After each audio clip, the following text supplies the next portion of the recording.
February 2, 1996 ಬೆಂಗಳೂರಿನಿಂದ ಜೈಪುರಕ್ಕೆ ಹೋಗುವ ರೈಲು ಸಂಖ್ಯೆ 1888. ಈ ರೈಲು ಪ್ರತಿದಿನ ರಾತ್ರಿ 7 ಗಂಟೆಗೆ ಹೊರಡುತ್ತಿತ್ತು. ಎಲ್ಲವೂ ಸಾಮಾನ್ಯವಾಗಿಯೇ ಇತ್ತು. ಆದರೆ ಆ ದಿನ ಏನೋ ವಿಚಿತ್ರ ಆಗಿತ್ತು. ರೈಲು ಸಮಯಕ್ಕೆ ಹೊರಡಲಿಲ್ಲ. ಬಹಳ ತಡವಾಗಿ ಆ ರೈಲು ತನ್ನ ಪ್ರಯಾಣವನ್ನು ಆರಂಭಿಸಿತು. ಈ ರೈಲು ಹೋಗುವ ದಾರಿಯಲ್ಲಿ ಒಂದು ದೊಡ್ಡ ಕಾಡು ಇತ್ತು.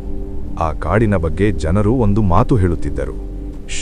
ಅಲ್ಲಿ ರಾತ್ರಿ ವಿಚಿತ್ರ ಘಟನೆಗಳು ನಡೆಯುತ್ತವೆ. ಸಾಮಾನ್ಯವಾಗಿ ಈ ರೈಲು 9:20ಕ್ಕೆ ಆ ಕಾಡನ್ನು ದಾಟಬೇಕು. ಆದರೆ ಆ ದಿನ ರೈಲು 12:40ಕ್ಕೆ ಮಾತ್ರ ಕಾಡಿನೊಳಗೆ ಪ್ರವೇಶಿಸಿತು. ಆ ಸಮಯದಲ್ಲಿ ಹಠಾತ್ ದಟ್ಟ ಮಂಜು ಕಾಡಿನಲ್ಲೆಲ್ಲ ಹರಡಿತು. ಡ್ರೈವರ್ಗೆ ಮುಂದೆ ಏನೂ ಕಾಣುತ್ತಿರಲಿಲ್ಲ.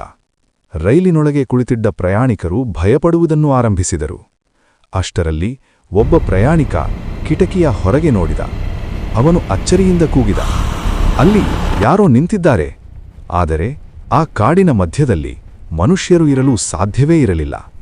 ಕೆಲವೇ ಕ್ಷಣಗಳಲ್ಲಿ ರೈಲಿನೊಳಗೆ ವಿಚಿತ್ರ ಶಬ್ದಗಳು ಕೇಳಿಬಂದವು. ಡ್ರೈವರ್ ತಕ್ಷಣ ಬ್ರೇಕ್ ಹಾಕಲು ಪ್ರಯತ್ನಿಸಿದ. ಆದರೆ ಬ್ರೇಕ್ ಕೆಲಸ ಮಾಡಲಿಲ್ಲ. ರೈಲು ಕಾಡಿನೊಳಗೆ ವೇಗವಾಗಿ ಓಡುತ್ತಿತ್ತು.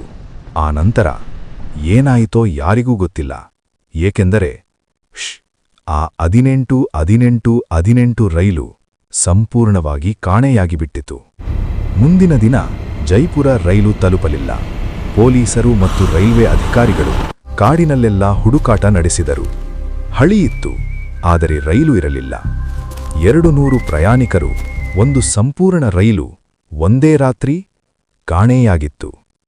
ಇಂದಿಗೂ ಆ ಕಾಡಿನ ಹತ್ತಿರದ ಜನರು ಹೇಳುತ್ತಾರೆ, ಕೆಲವೊಮ್ಮೆ ರಾತ್ರಿ 12:40ಕ್ಕೆ ಆ ಕಾಡಿನೊಳಗೆ ರೈಲು ಹಾರ್ನ್ ಶಬ್ದ ಕೇಳಿಸುತ್ತದೆ. ಆದರೆ ಅಲ್ಲಿ ಯಾವುದೇ ರೈಲು ಇರಲ್ಲ.